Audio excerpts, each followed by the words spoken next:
बाकी सब घर जो है वो गिरा दिए गए यहाँ से। ये इस वक्त ऑपरेशन चल रहा है। हज़ारों की तादाद में यहाँ पे घर थे और कई सालों से यहाँ पे लोग रह रहे थे।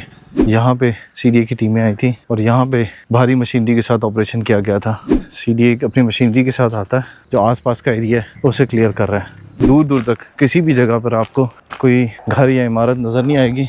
यहाँ से अब ये ऑपरेशन तेज़ हो गया। 3-3 मशीनें एक जगह पे लगी हुई हैं। अब यहाँ के जो लोग हैं वो अपना सामान भी बेच रहे हैं, सरिया भी बेच रहे हैं। CDA ने कोर्ट का जब ऑर्डर लिया उसके बाद ये ऑपरेशन जो है वो तेज़ कर दिया। जिन लोगों के घर टूटे में हैं उनका ये सरिया इकट्ठा कर रही है। देखें मुँह छुपा रही है और फ़ोन भी सुनना, ड्राइविंग भी करनी है। यहाँ किसी किस्म की कोई तामीरात नहीं की जा सकती। काफ़ी लोग जो हैं वो यहाँ से नकल मकानी कर चुके हैं। नकल मकानी का सिलसिला अब भी जारी है। और ये सारी जो थी ये मुस्लिम कॉलोनी थी।